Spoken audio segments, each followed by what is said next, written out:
A struggling father, raising his little girl alone, stood in a room full of executives and did the unthinkable. He offered his kidney to save the life of the most powerful man's wife. The crowd gasped, the boss's world tilted, and the dying woman looked into his eyes with tears. But then came a shocking twist. She didn't want it.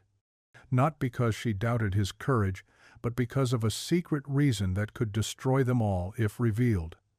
Now, with the whole company praising him as a hero and a powerful man promising him a future, one hidden truth threatens to shatter everything. Why would a dying woman refuse the one thing that could save her life? Before we get into the story, comment below where in the world you are watching from today. The freight elevator groaned its way up to the 14th floor, metal cables straining against rust and age. Ethan Cole wedged himself deeper into the shaft, grease smearing across his maintenance uniform as he tightened the last bolt. His knees ached from 3 hours pressed against cold steel, but at least the executives wouldn't have to take the stairs tomorrow. That should hold her, he muttered, testing the emergency brake one final time. The building had mostly emptied by 6 o'clock, leaving behind the familiar quiet Ethan preferred. No suits brushing past without eye contact. No awkward elevator rides where executives studied their phones rather than acknowledge the man who kept their offices running. He gathered his tools and headed for the break room, desperate for coffee before the drive home. The fluorescent lights hummed overhead, casting harsh shadows across the linoleum floor. 2 voices drifted from around the corner, hushed, urgent. 3 months, maybe 4 if she's lucky.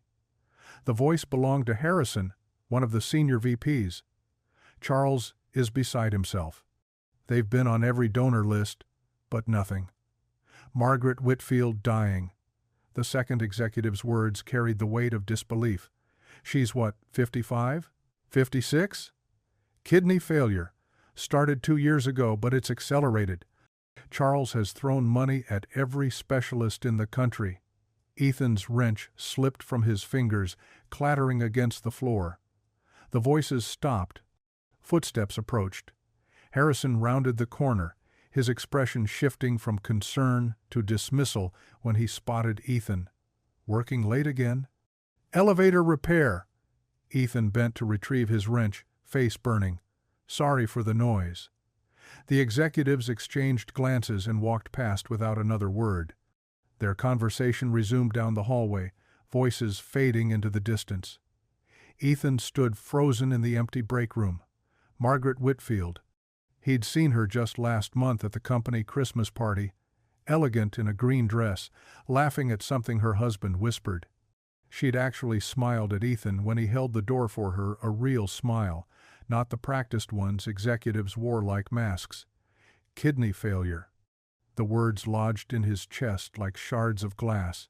The drive home blurred past in a haze of red taillights and memories.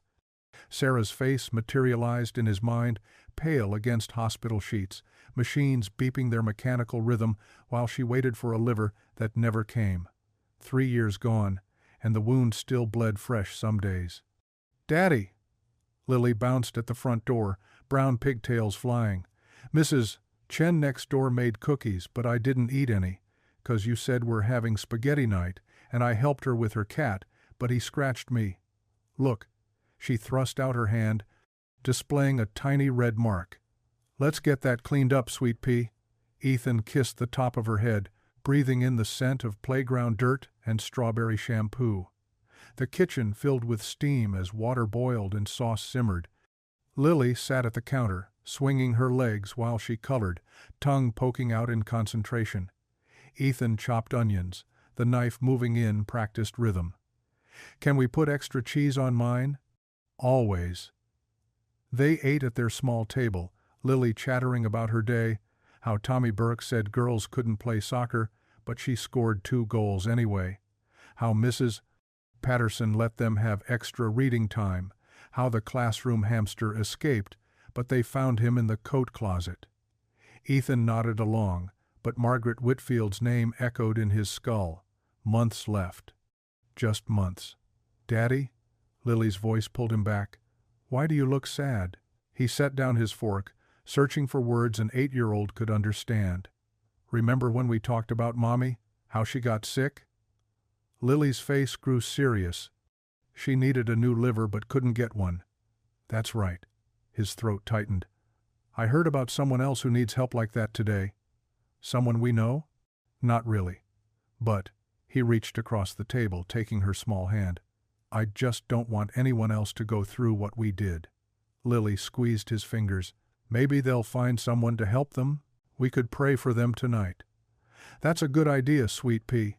After dishes and homework, after bath time and 2 chapters of Charlotte's Web, after Lily's prayers that included 'the sick person Daddy knows,'" Ethan lay in his narrow bed, staring at ceiling cracks that mapped out like river systems. Margaret Whitfield had months. Sarah had waited 14 months before her body gave out. 14 months of hope rising and falling with every phone call, every false alarm, every donor that went to someone else higher on the list.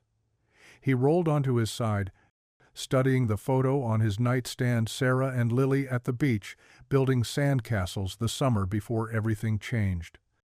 Sarah's smile radiated joy despite the exhaustion already creeping into her features. The Whitfields had money. They had connections. They had everything except time and a matching kidney. Ethan pressed his palms against his eyes. Tomorrow he'd go to work, fix what needed fixing, stay invisible like always. The executives would continue their hushed conversations about their CEO's dying wife, and somewhere in the city, Margaret Whitfield would wake up to another day stolen from a future that kept shrinking. The clock read 11:47. Sleep felt impossible. The thought that had taken root during that overheard conversation kept growing, spreading through his mind like ivy on brick. He had 2 kidneys. He only needed one. The Grand Marquis Hotel glowed against the evening sky, its entrance flanked by doormen in gold-trimmed uniforms. Ethan tugged at his borrowed tie Jerry from shipping had lent it to him that afternoon, and followed his team through the revolving doors. "Can't believe they're actually feeding us with the suits," muttered Rico, one of his maintenance crew. "Must have been a slow news month if we're getting safety awards." The ballroom stretched before them, round tables draped in white cloth, centerpieces sprouting orchids that probably cost more than Ethan's weekly groceries. Crystal chandeliers cast warm light over executives in tailored suits and cocktail dresses. His team gravitated toward the back, claiming a table near the service doors. "Look at Whitfield up there." Rico nodded toward the head table. "Man looks like he aged 10 years. Charles Whitfield stood rigid beside his chair, gray hair perfectly styled, jaw set in that permanent expression of disapproval Ethan recognized from a dozen company meetings, but his hand rested on his wife's shoulder, fingers gentle against the burgundy fabric of her dress. Margaret Whitfield looked like a watercolor painting left in the rain, beautiful but fading at the edges. Her cheekbones stood sharp beneath translucent skin, yet she smiled at each approaching employee, clasping their hands between both of hers, leaning forward to catch their words over the din. "She shouldn't even be here," someone at the next table whispered. "My cousin works at Presbyterian Hospital, says she's on the transplant list, but—" The words dissolved as waiters swept through with salad plates. Ethan pushed lettuce around, watching Margaret laugh at something the accounting director said. She touched her throat, a delicate gesture that failed to hide how labored her breathing had become. Charles clinked his water glass. The room settled into silence. "Good evening." His voice carried the authority of 40 years in boardrooms. "Tonight we celebrate not just quarterly earnings or market expansion, but something more fundamental, the dedication that makes Whitfield Industries exceptional." He spoke about loyalty, about the company as an extended family. His words flowed smooth as aged whiskey, practiced and polished. But his eyes kept drifting to Margaret, and when they did, something flickered beneath the corporate veneer. "My wife and I have built this company on relationships," Charles continued. "We believe in taking care of our own." Margaret stood slowly, one hand on the table for balance. Charles forgets I mostly just brought him lunch those first years." Her voice carried surprising warmth despite its fragility. "But I've watched this company grow from 7 employees to 700. Each of you, whether you've been here 20 years or 20 days, you're part of something we treasure." She swayed slightly. Charles steadied her, and she sat back down with a grateful pat to his arm. The safety presentation began. Ethan's supervisor droned through statistics while his team shifted in their seats. They stood when called, accepted their certificates, smiled for the photographer. Ethan's name echoed strange and formal through the microphone. As he returned to his seat, fragments of conversation drifted from surrounding tables. "Kidney failure," they're saying. "Waiting list is years long unless money can't buy everything." Margaret coughed, a wet sound that carried despite the distance. Charles poured her water, his movements careful as a man handling porcelain. She waved him off with a fond smile, but her shoulders hunched forward, each breath visible effort. Ethan's chest constricted. Sarah had made that same gesture, that same brave dismissal of help she desperately needed. The room felt suddenly airless. Memories and present blurring together, hospital corridors, the smell of antiseptic. Sarah's voice growing weaker as she insisted she felt fine, just tired, while her body consumed itself from within. His legs moved before his brain caught up. He stood, chair scraping against the floor. The words erupted from somewhere deep, bypassing thought entirely. "Take my kidney." His voice cracked through the murmur of conversation. Heads turned. "Please, if I'm a match, take it." The ballroom fell silent. 400 faces swiveled toward him. Ethan's hands trembled, but he couldn't stop now. "Mrs. Whitfield?" He swallowed. "My wife died waiting for a transplant. I know what it's like. If I can help, please, just take it." Margaret's hand flew to her mouth. Her eyes, already bright with unshed tears, overflowed. She tried to speak, but no sound emerged. Charles's face cycled through emotions: shock, embarrassment, something that might have been rage before landing on complete bewilderment. His mouth opened and closed like a fish pulled from water. The silence stretched taut as piano wire. Then whispers erupted, rippling outward from Ethan's table like stones thrown in still water. Did he just offer his kidney? The maintenance supervisor offer his kidney in front of everyone? Ethan sank into his chair, legs suddenly liquid. His heart hammered against his ribs. Rico stared at him like he'd grown a second head. Across the ballroom, executives leaned together in heated discussion. Some looked scandalized. Others wiped at their eyes. Margaret stood again, wobbling. Charles reached for her, but she waved him back, gripping the table's edge. She looked directly at Ethan across the vast space, and her lips formed 2 words he could read even from that distance: "Thank you." Then she turned and walked slowly toward the exit, Charles scrambling to follow, leaving behind a ballroom buzzing with the electric charge of witnessed vulnerability. Ethan stared at his untouched plate, hands still shaking, wondering what he'd just set in motion. The call came at 7 in the morning. Ethan had just poured cereal for Lily when his phone buzzed. "Mr. Whitfield's assistant," her voice crisp and professional. "Mr. Cole? Mr. Whitfield would like to see you in his office. 9 o'clock sharp." Ethan's stomach dropped. He'd spent the night replaying his outburst, each replay more mortifying than the last. Of course, Charles would fire him. "You didn't embarrass the CEO in front of 400 people and keep your job." At 5 minutes to 9, Ethan stood outside the executive suite on the 40th floor. He'd only been up here twice, once for orientation 15 years ago, once to fix the conference room projector. The carpet was thick enough to swallow footsteps. Abstract paintings that probably cost more than his annual salary lined the walls. The assistant nodded him through heavy oak doors. Charles sat behind a desk the size of a small boat, but it was Margaret, seated in a leather chair near the window, who drew Ethan's attention. Morning light caught the silver in her hair, made her look almost ethereal, despite the shadows beneath her eyes. "Sit," Charles gestured to a chair. Not the bark Ethan expected, but measured, almost careful. Ethan sat, hands clasped, to keep them steady.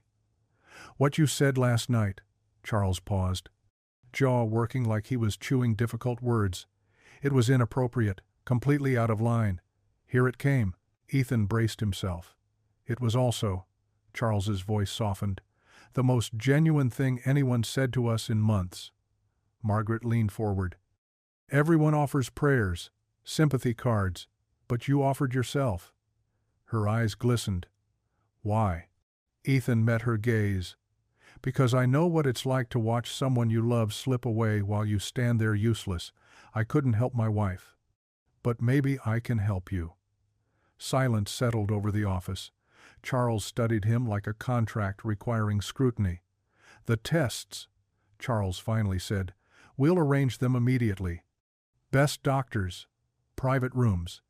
If you're serious about this, I am." Margaret reached across the space between their chairs, caught Ethan's hand. Her fingers felt bird-fragile, but her grip was firm. "Thank you. Whatever happens, thank you." 3 days later, Ethan sat in the hospital waiting room with Lily beside him. She'd insisted on coming, wouldn't accept any excuse for why Daddy needed so many doctor visits. The waiting room smelled like disinfectant, barely masking something else, fear maybe, or hope worn thin. "Mr. Cole?" A nurse in cartoon scrubs smiled down at them. "We're ready for you." The blood draw came first, vial after vial, each labeled with codes Ethan didn't understand. Lily watched, fascinated, as dark red filled the tubes. "Does it hurt, Daddy?" "Like a mosquito bite." "A really big mosquito," she decided, making the nurse laugh. Then came the tissue typing, genetic markers. Cross-matching terms the coordinator rattled off while Ethan nodded like he understood. More needles, more vials. A chest X-ray where he had to hold his breath while machines hummed and clicked. An EKG with cold gel and electrodes that made Lily giggle when she saw the wires attached to his chest like a robot. "Your daughter can wait in the children's area for this next part," the coordinator suggested, but Lily's hand tightened in Ethan's. "She stays with me." The woman's expression softened. "Of course." The psychological evaluation felt stranger than the medical tests. A doctor with kind eyes and careful questions. Did he understand the risks, the recovery time? That he'd have one kidney for the rest of his life? "My daughter needs to see that helping people matters more than being safe," Ethan said. The doctor wrote something in her notes, nodding. 4 hours later, they walked back through the hospital lobby. Lily's hand was small and warm in his, swinging between them. She'd been quiet through most of it, watching everything with those eyes that missed nothing. "Are you sick, Daddy?" "No, sweetheart. I'm helping someone who is." "Like when you helped Mrs. Chen fix her car?" "Sort of, but bigger." She considered this, then nodded like it made perfect sense. The call came 6 days later. Ethan was elbow-deep in the industrial dishwasher's mechanisms when his phone rang. He almost didn't answer, grease on his hands. Rick waiting with replacement parts. But something made him grab it. "Mr. Cole? This is Dr. Patel from the transplant team." His heart stopped. "You're a match. Actually, you're what we call an excellent match. 6 out of 6 HLA markers." The wrench slipped from Ethan's hand, clanging on concrete. "Mr. Cole? Are you there?" "I'm here. You're sure?" "Completely sure. The Whitfields have been notified. They'd like to see you." This time, the executive suite felt different. Charles stood when Ethan entered, came around the desk with his hand extended. When Ethan took it, Charles gripped with both hands, held on like a drowning man finding shore. "You may have just saved my wife's life." The words came out rough, like they'd fought their way past pride and propriety. Charles's eyes were red-rimmed, and for a moment the CEO looked exactly like what he was, a husband terrified of losing everything. Margaret was crying openly, making no effort to hide it. She stood, crossed to Ethan, and pulled him into an embrace that smelled like expensive perfume and hospital disinfectant.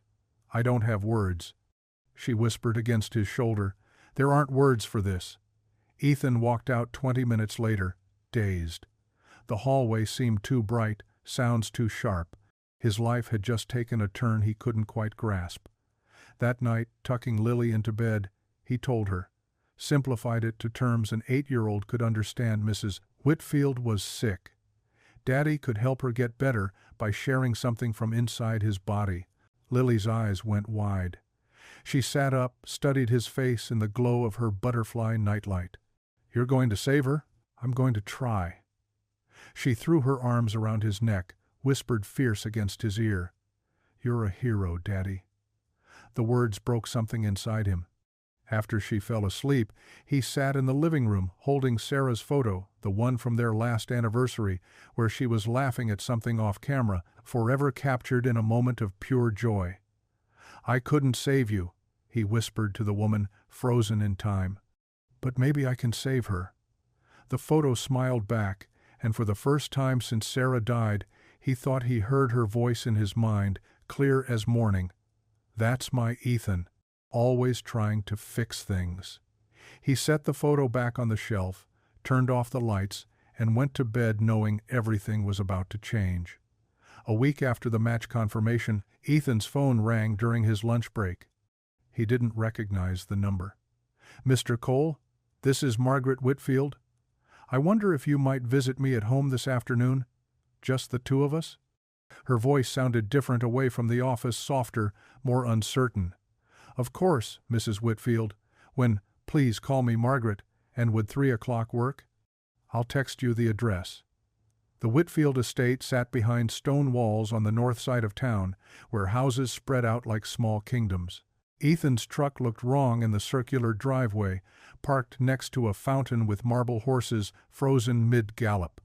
The house rose 3 stories, all white columns and gleaming windows that reflected the afternoon sun. A housekeeper answered the door before he could knock. "Mrs. Whitfield is in the garden, this way." They walked through rooms that belonged in magazines, Persian rugs, oil paintings, a chandelier that caught light and scattered it like diamonds. Through French doors and onto a stone terrace where the garden began, Margaret sat on a wrought iron bench among the roses. Reds and pinks and whites climbed trellises and spilled from urns. The air was thick with their perfume. She wore a simple blue dress and a sun hat, looking like she belonged to the flowers themselves. "Ethan." She stood, took both his hands. "Thank you for coming." Up close, he could see how thin she'd gotten. Her wedding ring slid loose on her finger. Dark circles shadowed her eyes despite carefully applied makeup. "Please, sit." She gestured to the bench. "Would you like some lemonade? Tea?" "I'm fine, thank you." They sat. A breeze stirred the roses, sent petals drifting onto the path. Margaret watched them fall, gathering words. "This garden was my first project when Charles and I married, 35 years ago. Everyone said roses were too difficult for this climate, but I wanted to try anyway." She touched a bloom, gentle as blessing a child. "They take such care, such patience, but look what they give back." Ethan waited. He'd learned from Sarah that sometimes women needed to circle around to what they really wanted to say. "I need to tell you something." Margaret turned to face him fully. "About the kidney." "Is there a problem?" The doctor said. "No, nothing medical." She took a breath that seemed to hurt. "I don't want it." The words hung between them like a door slamming shut. "I don't understand. It isn't right." Her hands twisted in her lap. "You have a little girl who needs her father. 8 years old, you said? Already lost her mother?" "Margaret, I won't be the reason she loses you too." The words came faster now, like water breaking through a dam. "Surgery has risks, always. What if something goes wrong?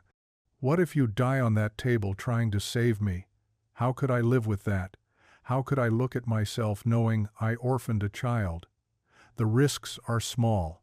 The doctors explained, "Small isn't 0. She stood, paced to the nearest rosebush. "My mother lost a kidney when I was 12. Back then the surgery was different, more dangerous. She almost died. I remember sitting in that hospital chapel, bargaining with God, promising anything if he'd just let her live. But she did live. Yes. But I'll never forget that fear. That terrible possibility. She turned back to him, eyes bright with unshed tears. I can't put Lily through that. Won't. Ethan's chest felt tight. Have you told Charles? A bitter laugh escaped her. Charles would have me in surgery tomorrow if he could. He'd carry me there himself. He loves me too much to hear what I'm saying. He'd think it was fear talking, or the illness making me irrational. She returned to the bench, sat closer this time. He's not a bad man, Ethan. Just desperate.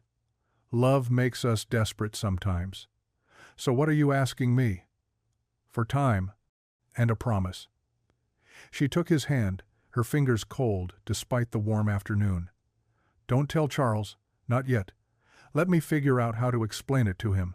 How to make him understand this is my choice. Margaret, please. Her grip tightened. I know it's unfair.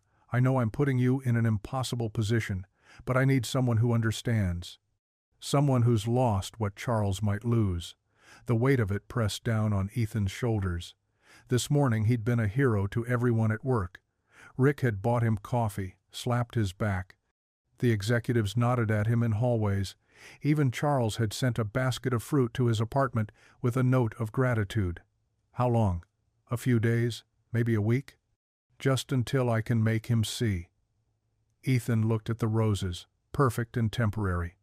Everything in this garden would die when winter came, but Margaret would plant again in spring. Except she might not see another spring. All right, I promise. Relief transformed her face, made her look younger for a moment. She squeezed his hand once more, then let go. Thank you. For understanding. For everything. He left through the same perfect rooms, past the same marble fountain. The truck started rough, coughing black smoke that seemed sacrilegious in this pristine place. He drove automatic, not really seeing the road. The city lights came on as he reached downtown, streaking past his windshield, his vision blurred. He pulled into a parking lot, gripped the steering wheel until his knuckles went white. What have I gotten into? The question hung in the empty cab. No answer came except the distant sound of traffic and the weight of a promise he already regretted making.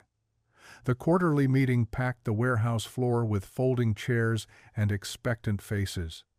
Ethan sat 3 rows from the back, trying to disappear into the crowd of maintenance uniforms and work boots. The executives filled the front rows, their suits catching the industrial lights. Charles Whitfield strode to the makeshift stage with more energy than Ethan had seen in months. The CEO's usual rigid posture had loosened, his stern face cracked open with something that looked almost like joy. Before we discuss quarterly earnings, Charles's voice boomed through the microphone. I have an announcement, a personal one. The warehouse fell silent. Even the ventilation system seemed to hold its breath. As many of you know, my wife Margaret has been fighting kidney disease. His voice caught slightly. He cleared his throat, gripped the podium harder. 2 weeks ago we received devastating news. Without a transplant, we'd have only months. Murmurs rippled through the crowd. Ethan's hands went cold. But then, Charles's face transformed, blazing with triumph. Then one of you, one of our own, stepped forward. Ethan Cole from maintenance offered his kidney, and he's a perfect match. The explosion of sound hit Ethan like a physical force. Applause crashed through the warehouse. People turned in their seats, searching for him. Someone started chanting his name. We've found a donor! Charles's voice rose above the chaos. My wife will live! The crowd erupted again. People stood, clapping harder. Someone whistled. The executives in their expensive suits applauded just as fierce as the workers in their steel toes. Ethan, stand up! Charles commanded into the microphone. Let everyone see the man who saved my family. Hands pushed Ethan to his feet. The spotlight found him, blinding white. He raised one hand, attempted a smile that felt like broken glass in his mouth.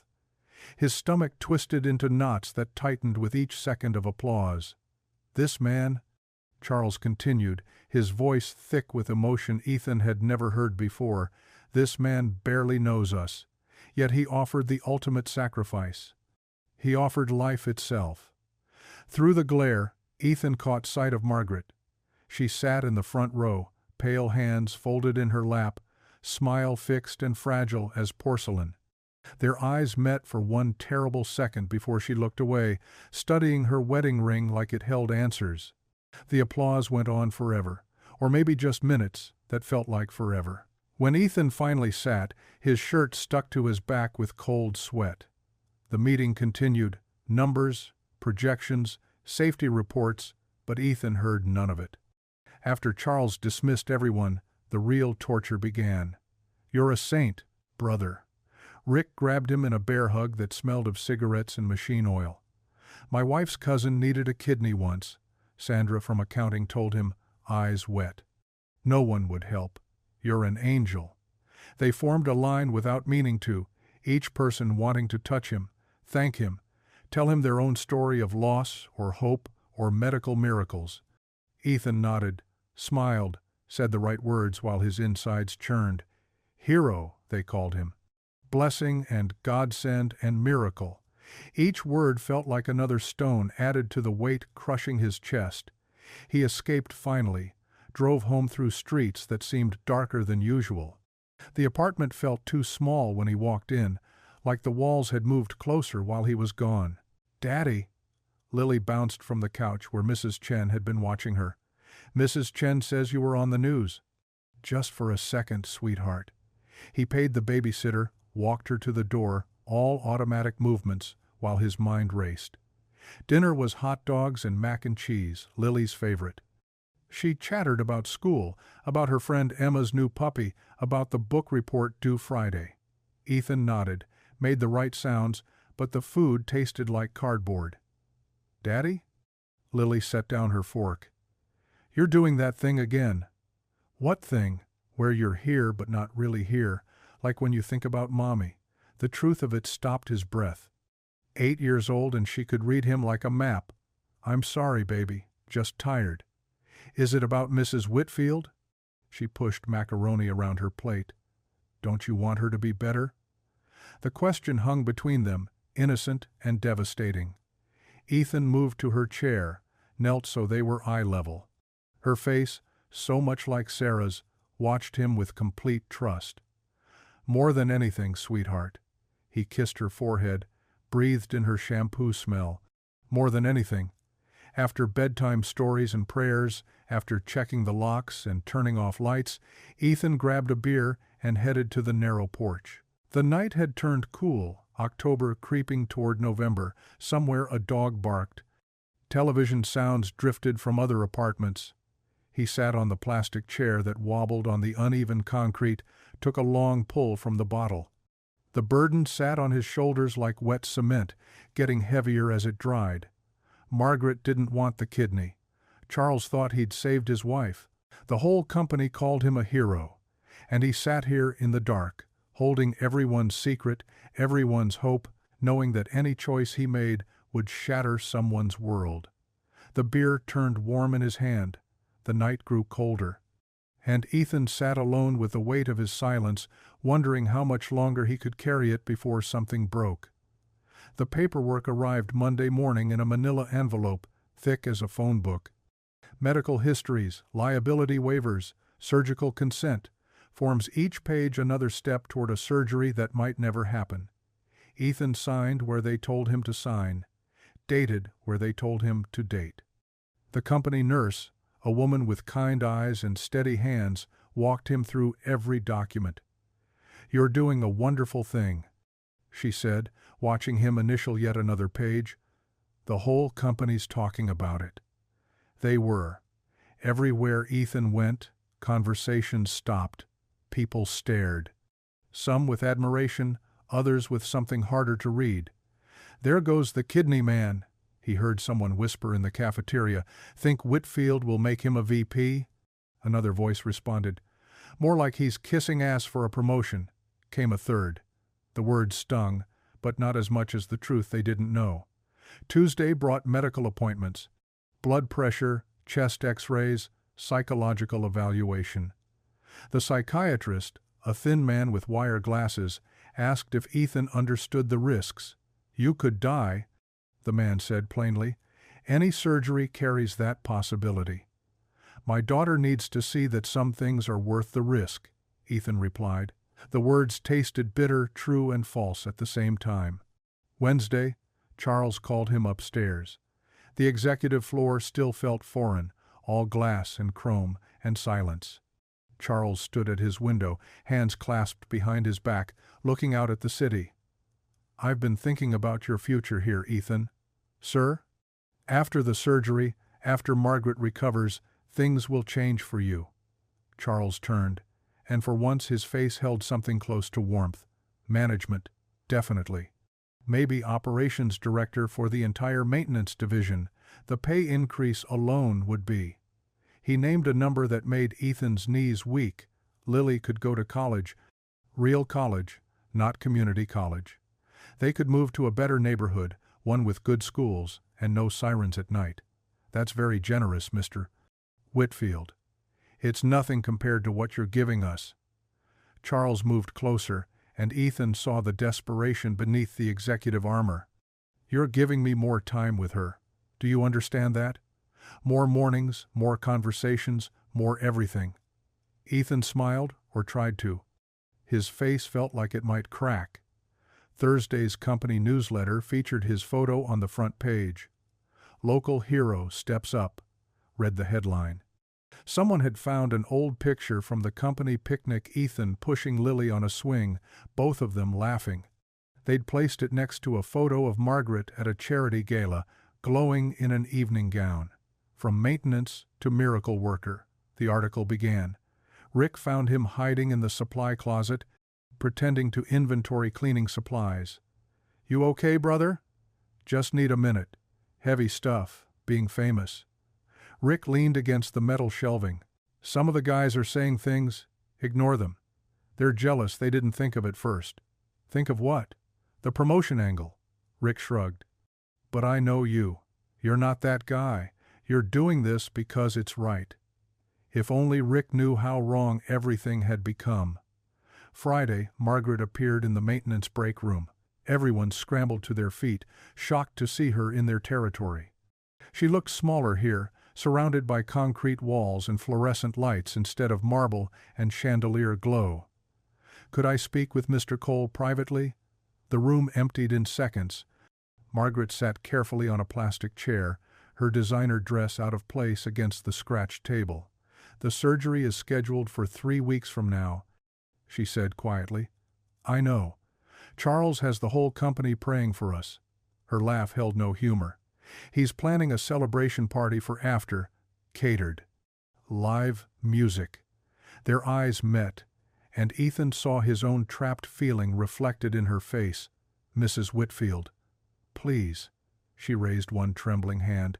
"Just give me more time. I'll find a way to tell him.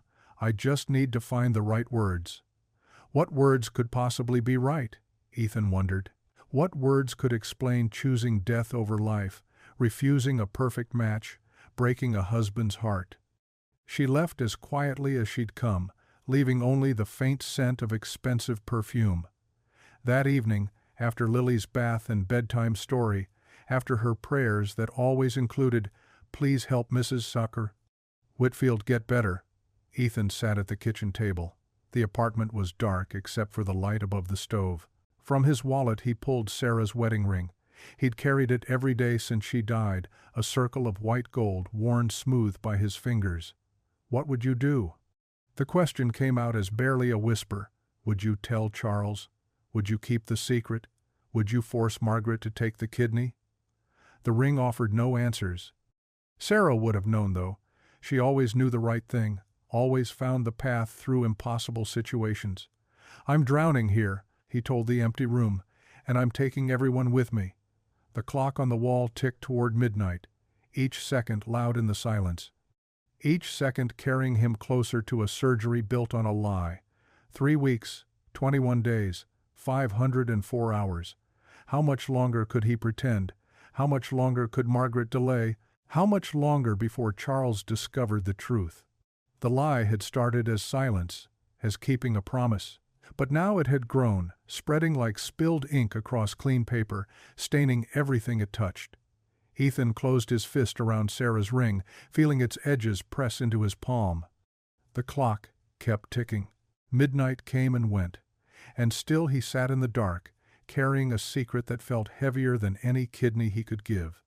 The call came Saturday morning while Ethan was fixing Lily's bicycle chain. Oil stained his fingers as he fumbled for the phone. "Mr. Cole, this is Margaret Whitfield. I wonder if you could meet me at St. Mary's Hospital today for pre-op consultations." "Of course, Mrs. Whitfield. 2 o'clock?" And Ethan, her voice softened. "Thank you." Rick agreed to watch Lily. "Take your time," he said, noting Ethan's tight shoulders. "The kid and I will build that fort she's been planning." St. Mary's Hospital rose like a glass mountain against the afternoon sky. Ethan found Margaret in the lobby, wearing a simple blue dress instead of her usual designer clothes. She looked smaller without the armor of wealth. "Thank you for coming." She touched his arm lightly. "But I have a confession. There's no consultation today." Ethan's stomach dropped. "Then why? Would you walk with me? The hospital has a garden." "It's quiet there." They moved through the sterile hallways, past rooms where machines beeped and families whispered.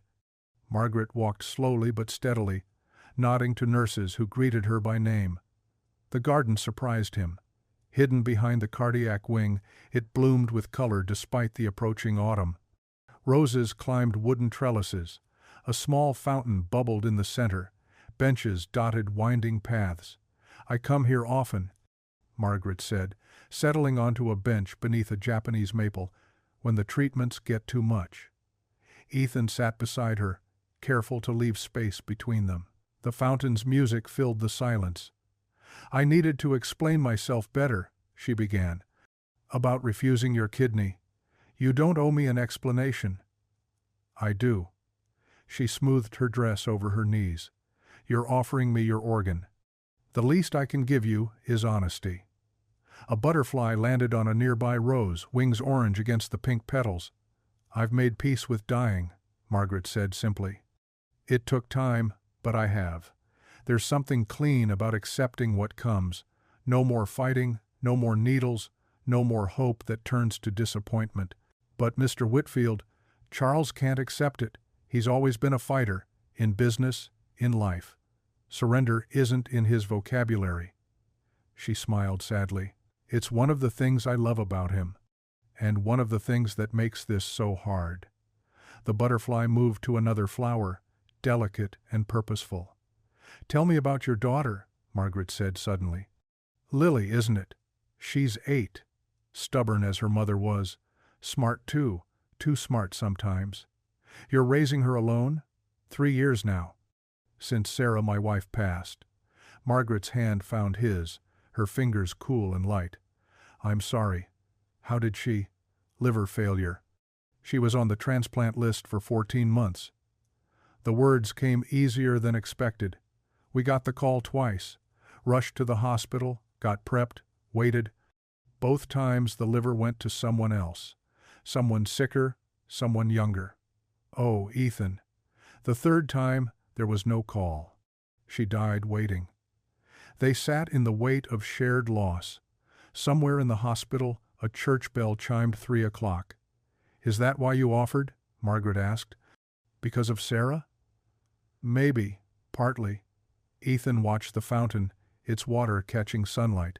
"I couldn't save her, but when I heard about you, I thought, I don't know, maybe I could save someone else. A chance at redemption? Something like that." Margaret squeezed his hand. "You have nothing to redeem. You stayed. You loved her. That's everything." She released his hand and leaned back, face tilted toward the dappled sunlight. "Would you like to hear something strange?" she asked. "When I was young, maybe 20, my father was dying. He'd worked himself to death in other people's restaurants, saving every penny to open his own place. He finally did it. Then his heart gave out 6 months later. That's terrible. A man offered him his heart. Not literally, this was before transplants were common. But this man, a customer, offered to pay for experimental treatment in Switzerland. My father refused. Why? Pride, shame, the belief that accepting charity would erase everything he'd worked for. Margaret's eyes grew distant. He died rather than accept help. I watched him choose death over wounded pride. You're not your father. No, but I understand him now. She turned to face Ethan fully. It's not about pride with me. It's about balance. You have Lily. She needs her father more than Charles needs his wife. That's not your choice to make, isn't it? They walked the garden path slowly, Margaret pointing out different flowers, sharing their names like secrets. She talked about growing up as the daughter of Korean immigrants, facing stares and whispers, learning to hold her head high despite the weight of being different. Ethan found himself talking too, about teaching Lily to ride a bike, about working double shifts to afford her dental work, about the quiet terror of raising a daughter alone, never knowing if he was doing it right. She sounds wonderful, Margaret said as they circled back toward the hospital entrance. She is. You'd like her. I'm sure I would. Margaret stopped walking, one hand on the door handle. Ethan, I need you to understand. Knowing someone would give so much, it's already a gift. Even if I never take your kidney, you've given me something precious. What's that? Proof that kindness still exists, that strangers can care about strangers. That's rarer than any matching organ.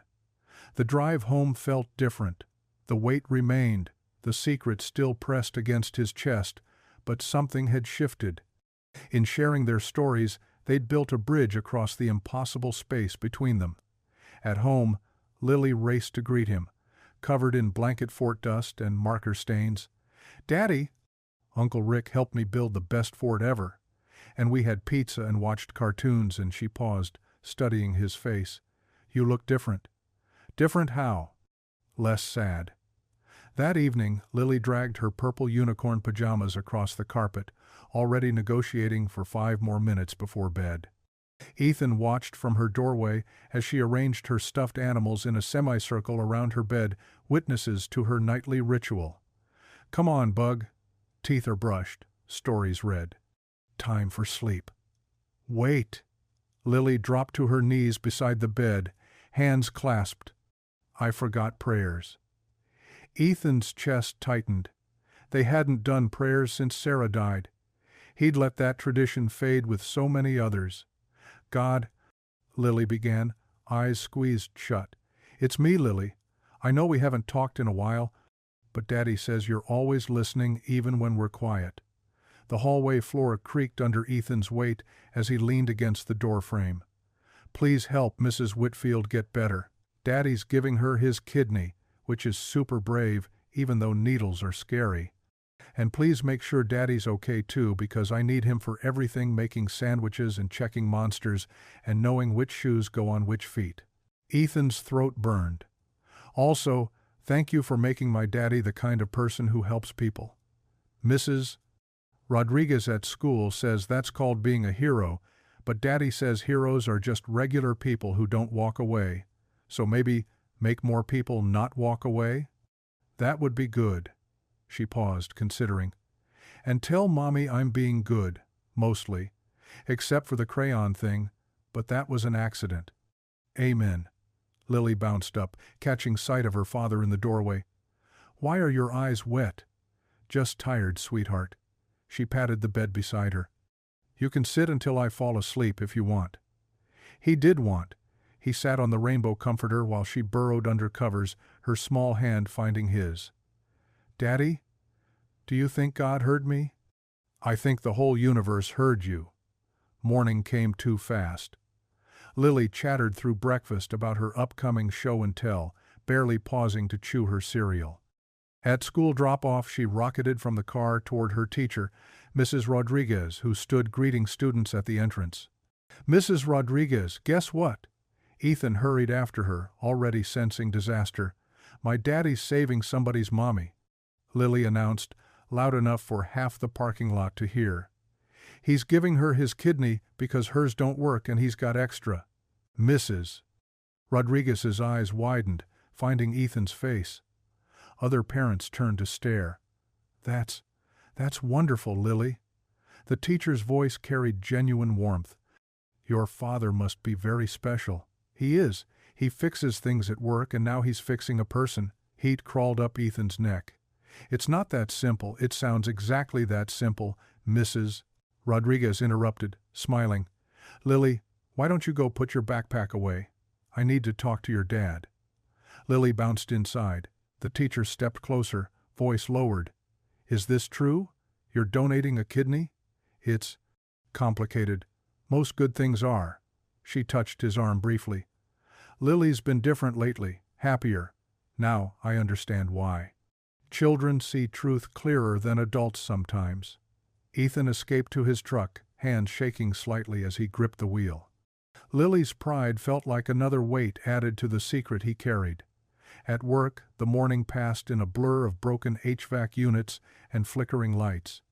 Just after lunch, Charles Whitfield appeared in the maintenance office, a rare occurrence that sent Ethan's coworkers scattering. "Walk with me," Charles commanded.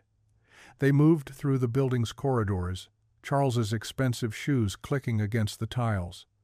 "I wanted to speak privately," Charles began, his usual stern expression softer. "About what you're doing for Margaret."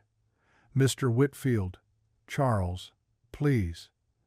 They stopped near a window overlooking the city. "I've run this company for 20 years, made tough calls, hard decisions, but when Margaret got sick, I discovered something." Ethan waited. "Power means nothing when someone you love is dying." Charles's jaw worked. "I could buy her the best doctors, the finest care, but I couldn't buy her a kidney. Until you. I just wanted to help." "You did more than that." Charles turned from the window. "You reminded me that goodness exists. That someone I barely knew, someone I'd probably passed 100 times without really seeing, would offer such a gift." The guilt twisted deeper in Ethan's gut. "After the surgery, after Margaret recovers, things will change for you here." Charles's hand settled on Ethan's shoulder.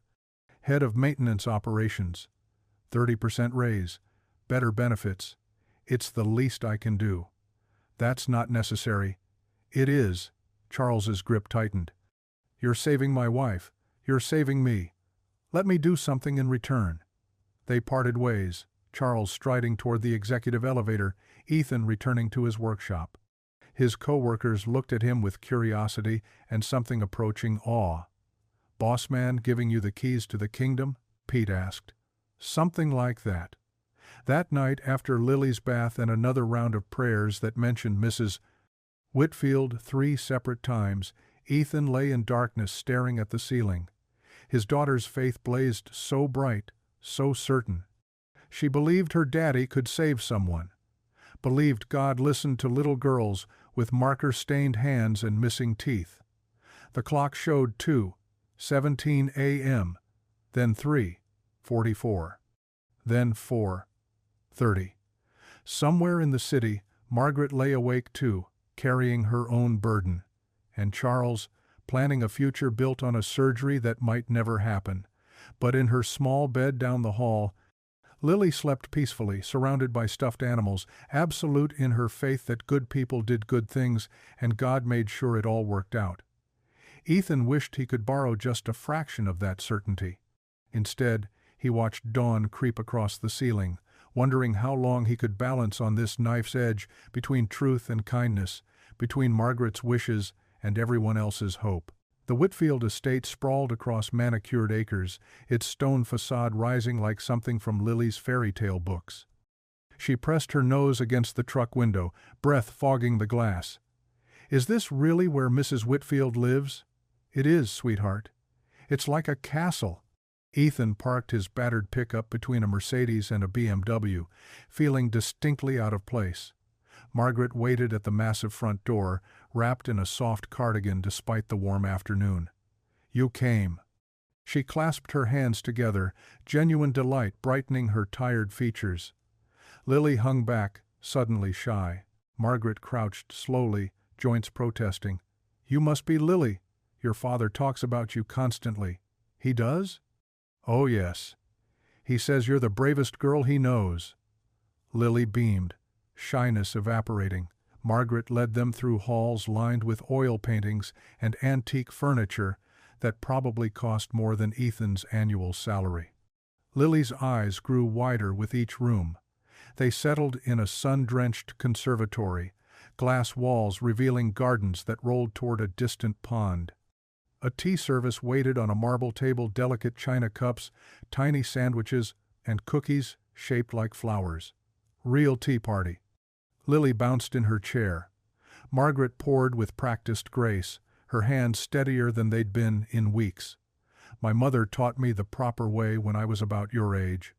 She said tea could solve most problems if you served it right. Did it? Sometimes.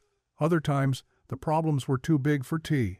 Margaret's eyes found Ethan's briefly, but it always helped to try. Lily chattered about school, her drawings, the neighbor's cat that visited their porch.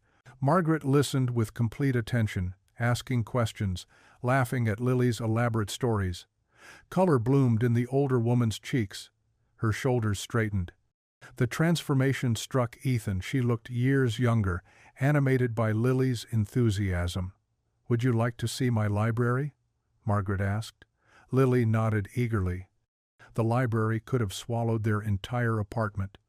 Books climbed to the ceiling, leather spines catching afternoon light. Margaret selected a worn volume from a lower shelf. "This was my favorite when I was young." She settled into an oversized armchair, patting the space beside her. Lily scrambled up, tucking against Margaret's side like she'd known her forever. Margaret read about brave princesses and talking rabbits, her voice warm honey. Lily's eyes drooped. Halfway through, she'd fallen asleep, small hand clutching Margaret's sleeve. "She's precious," Margaret whispered. "She likes you. The feeling is entirely mutual." Margaret studied the sleeping child. "Wait here." She returned with a small velvet box. Inside lay a delicate silver locket, heart-shaped, engraved with tiny roses. "This was mine when I was her age. My mother gave it to me when we came to America. Said it would keep memories safe." "Margaret, I can't. Please. I have no granddaughters. Let me pretend. Just for today." She fastened it around Lily's neck with trembling fingers. Lily stirred, but didn't wake.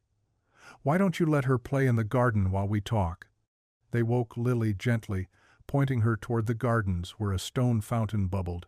She ran off, locket bouncing against her chest, to investigate flower beds and chase butterflies. Margaret and Ethan watched from the terrace. Her earlier energy seemed to drain away, leaving her fragile again. "She's everything good in this world," Margaret said. "She's my whole world. Which is why I cannot accept your kidney." The words tumbled out, urgent. "Look at her, Ethan. Really look. She needs you whole and healthy. What if something goes wrong? What if your remaining kidney fails? What happens to that beautiful child?" The doctors said the risk. Doctors talk about statistics. I'm talking about that little girl picking dandelions. Margaret's voice cracked. "I've lived my life. Had my love story. Built my dreams. But Lily? She's just beginning. She needs her father more than I need a kidney. That's not your choice alone. Isn't it?" Margaret gripped the terrace railing.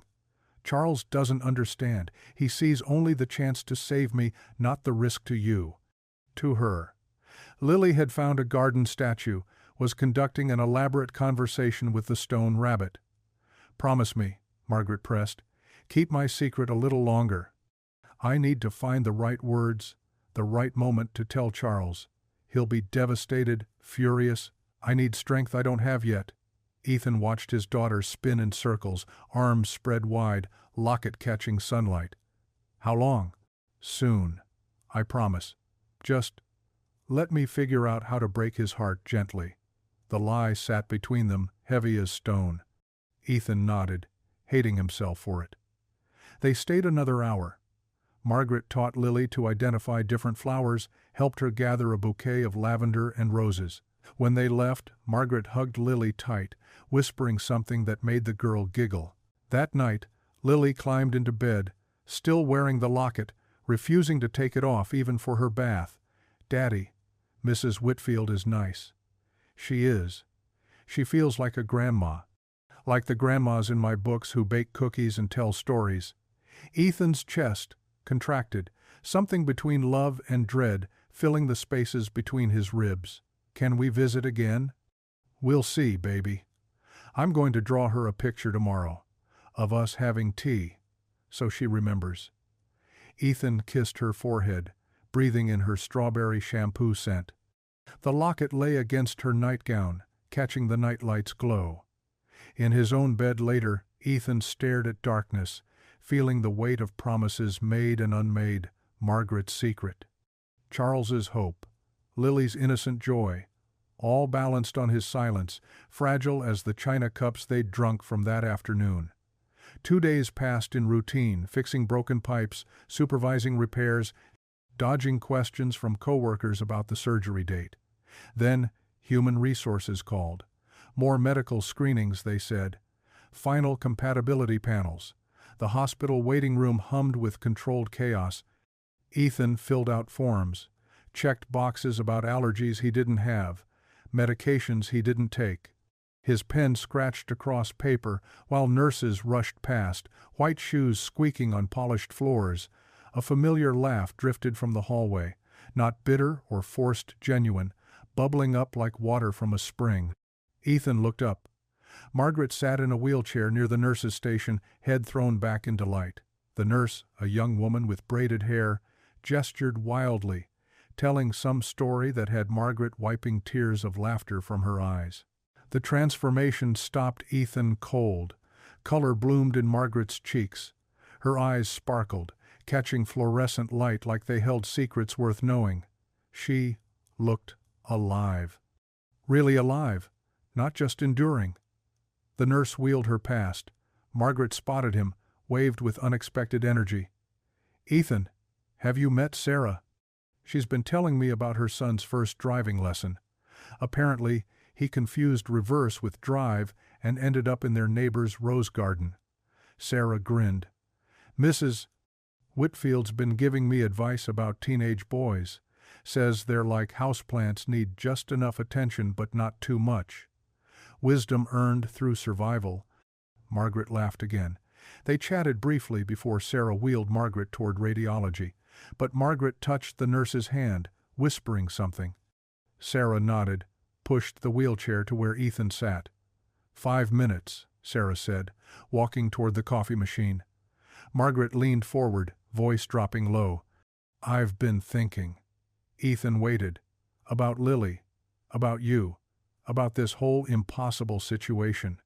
She twisted her wedding ring, a nervous habit.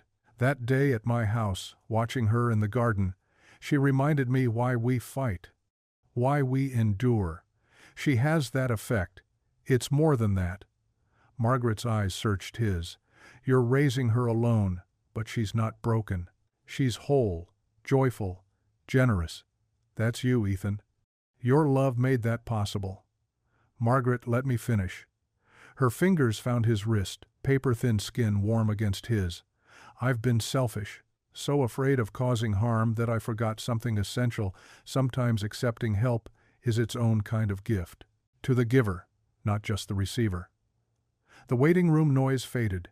Just them, this moment, possibility shifting between them like light through water.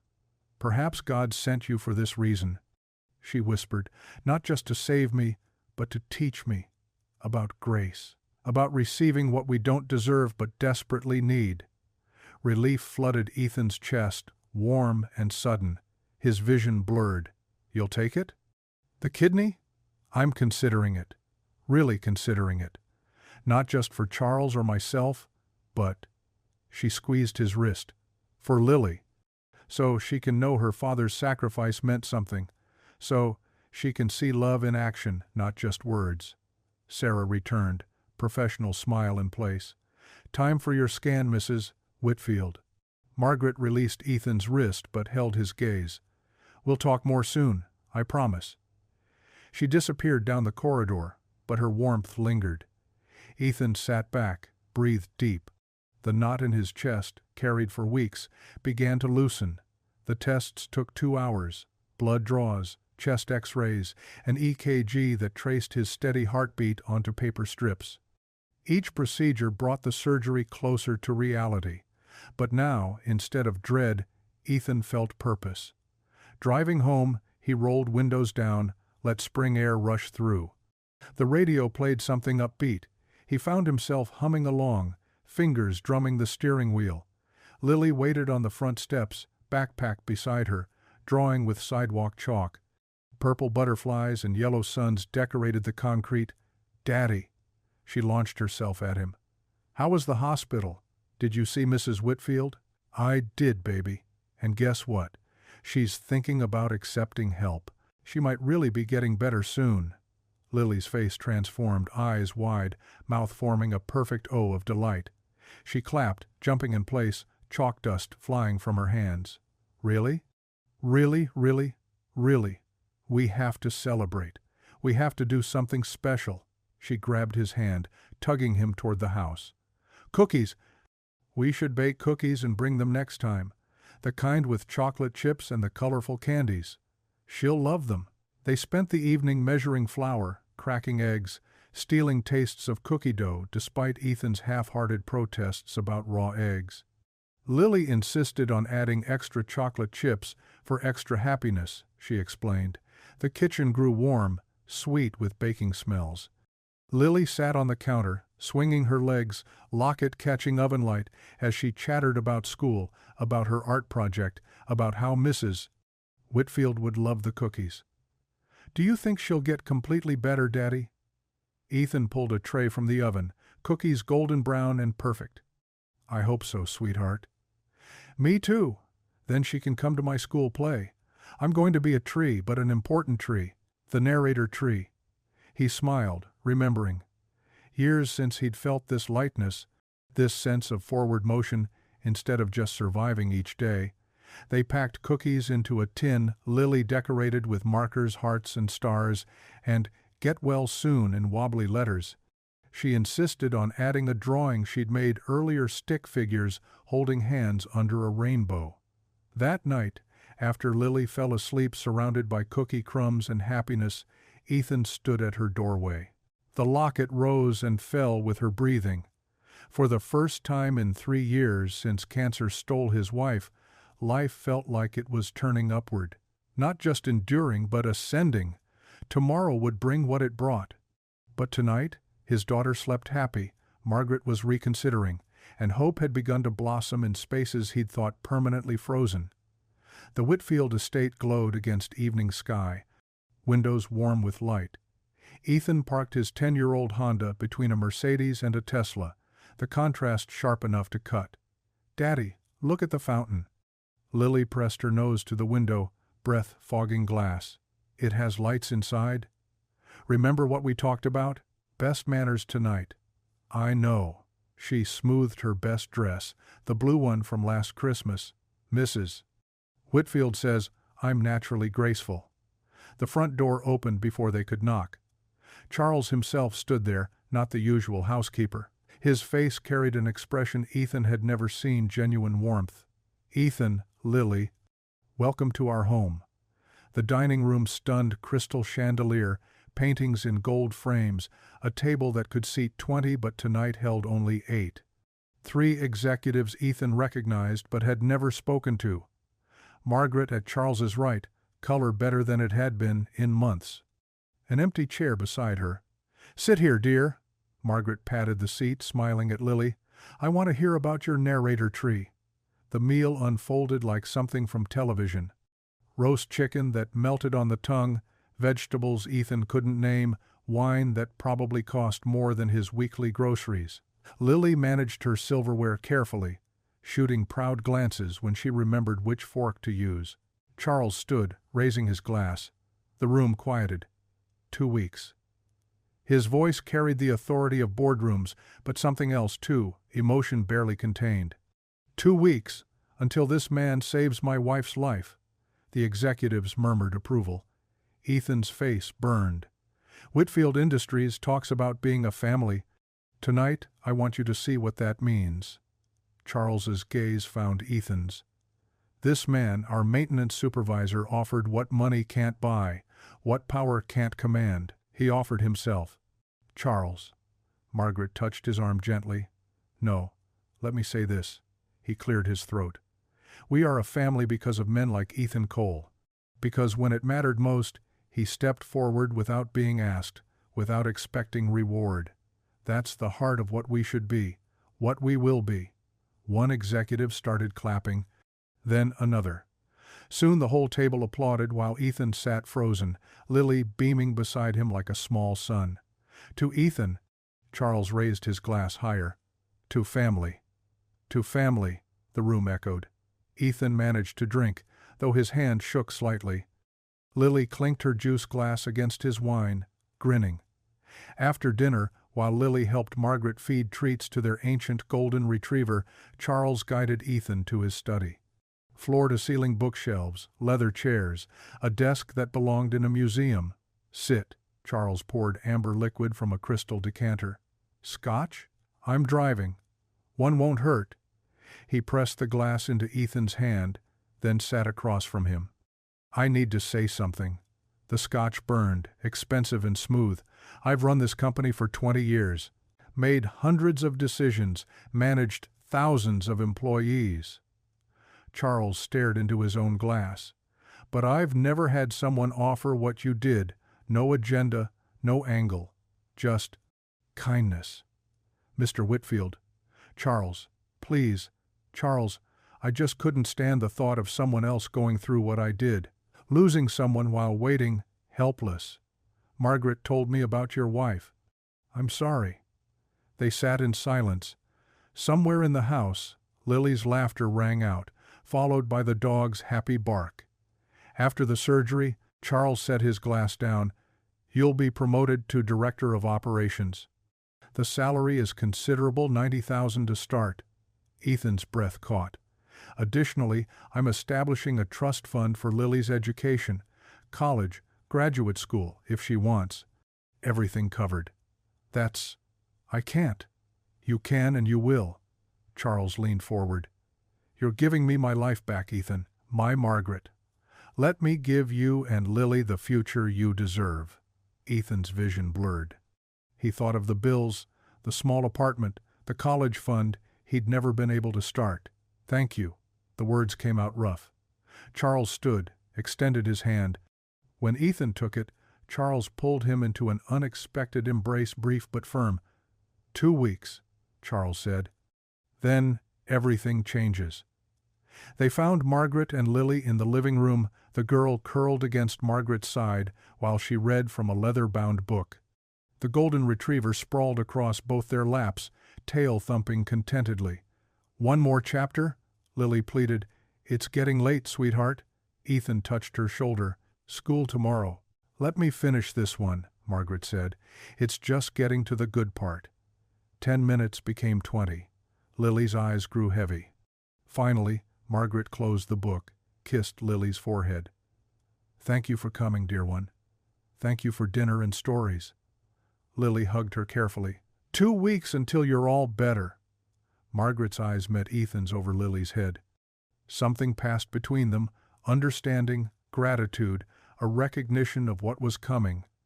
The drive home wrapped them in darkness and dashboard light. Lily dozed in the back seat, clutching the cookie tin they'd brought, now empty. Street lights painted moving patterns across her face. We're going to be okay, Ethan whispered to the night, to himself, to the memory of his wife. We're really going to be okay. At home, he carried Lily inside, her weight familiar and precious.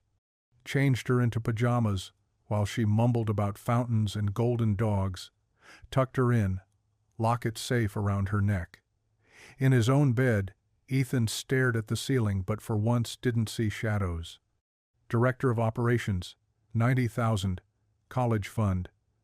The words felt impossible, like someone else's life, but also Margaret's improving color, Charles's embrace, Lily's joy.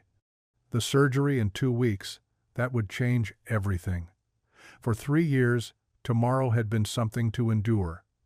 Now, for the first time, he let himself imagine it bright. The call came 3 days before surgery, cutting through the mechanical hum of the maintenance office. Mr. Cole? The voice was professional, detached. This is St. Mary's Hospital. You're listed as a contact for Margaret Whitfield. She's been brought in. Ethan dropped the phone, caught it before it hit the desk. Is she? She's in critical condition. Her husband requested you come immediately. The workshop blurred. Tools, schedules, safety posters, all meaningless. Ethan grabbed his jacket, shouted something to his team about an emergency. 20 minutes to pick up Lily from after-school care. Her teacher's concerned face when he signed her out early. Is everything okay? Family emergency. Not a lie. Not really. The drive to St. Mary's stretched like pulled taffy. Lily peppered him with questions he couldn't answer. Why the hospital? Is Mrs. Whitfield sick? Will she still get your kidney? The ICU waiting room hit them with its familiar antiseptic smell, the same smell from 3 years ago, from countless visits that ended in goodbye. Charles paced near the windows, his usually perfect suit wrinkled, hair disheveled. When he saw Ethan, something dangerous flashed in his eyes. Finally, the word cracked like a whip. What happened? She was in the garden, just collapsed. The gardener found her. Charles's voice broke. He pressed his palms against his eyes. They're running tests. Lily tugged Ethan's hand. He looked down at her wide, frightened eyes, then toward the plastic chairs lining the wall. Sweetheart, sit there for a minute. I need to talk to Mr. Whitfield. She went reluctantly, clutching her backpack like armor. A doctor emerged through the ICU doors, young, tired, carrying a tablet like a shield. Charles rushed forward. Ethan followed. Mr. Whitfield, I'm Dr. Patel.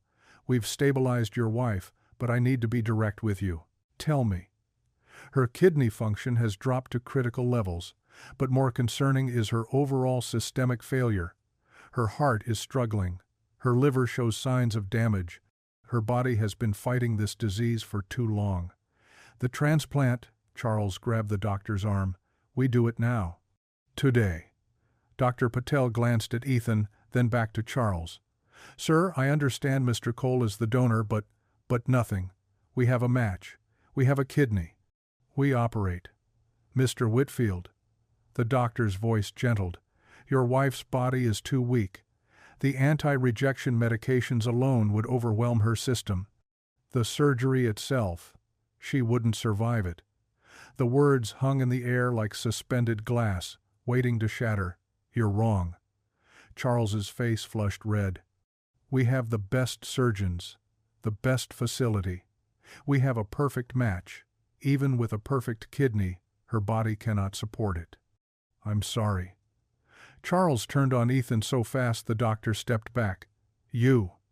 The word came out venomous. This is your fault. Charles, you gave her hope, made her think about the future, plan for it. The stress of preparing, the emotional toll, his voice rose with each word. She was stable before you inserted yourself into our lives. Mr. Whitfield, please. Dr. Patel tried to intervene. You wanted to play hero, wanted the promotion, the attention. Charles advanced on Ethan. You knew nothing about medicine, about what she needed. Just some maintenance worker thinking he could fix everything like a broken pipe. Each word landed like a physical blow.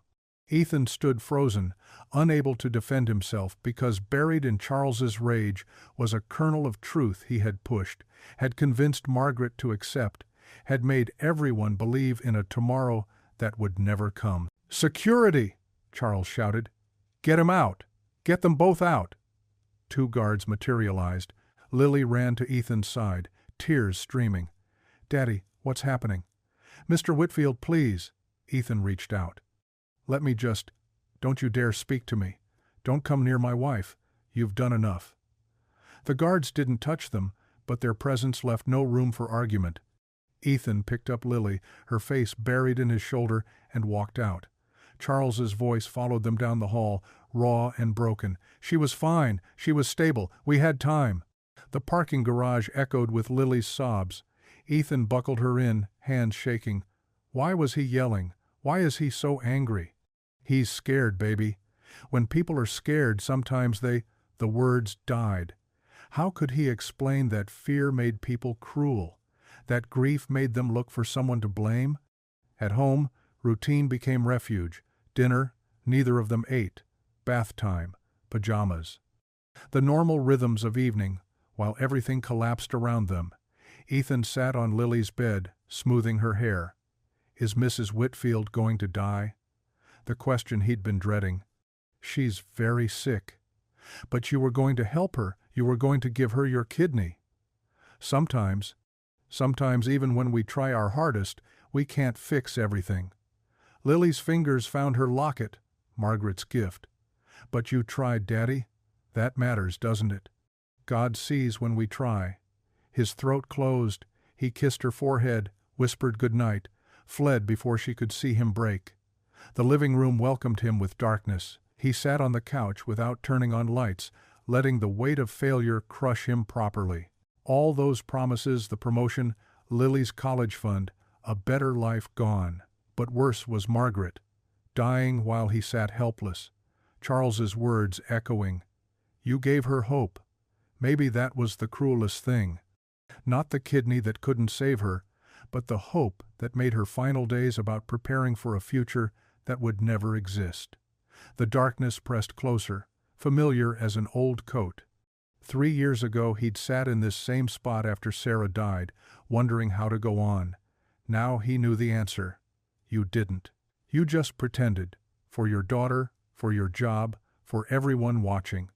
But inside, you stayed in the dark, broken and guilty, carrying the weight of everything you couldn't save.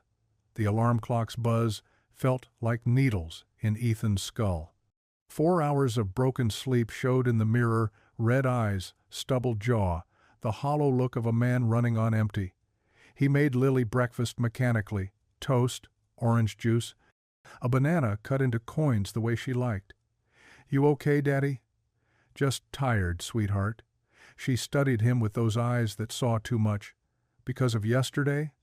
He nodded, not trusting his voice. Mrs. Whitfield wouldn't want you to be sad. The words followed him out the door, through the morning commute, into the employee parking lot, where he sat for 5 minutes, gathering courage to face whatever waited inside. The maintenance office buzzed with forced normalcy, tools clanging, orders being reviewed. But conversation died when he walked in. Morning, he offered. A few mumbled responses, then silence thick as tar. He grabbed his clipboard, checked the day's work orders. Broken AC unit in accounting. Flickering lights in the West Wing. Normal problems with normal solutions, unlike everything else in his life. In the hallway heading to accounting, voices drifted from the break room, heard Whitfield's furious. Blamed Cole for the whole mess. Always thought it was weird, him volunteering like that. Out of nowhere. My cousin works in HR. Says Cole was angling for that promotion Whitfield mentioned. Guess that's dead now. Feel bad for his kid, though. Single dad and all. Yeah. But maybe he should have thought about that before grandstanding at the company dinner.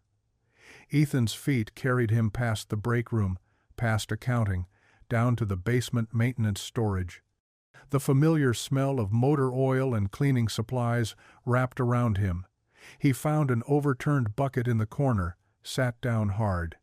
The concrete walls didn't judge. The spare parts on metal shelves didn't whisper.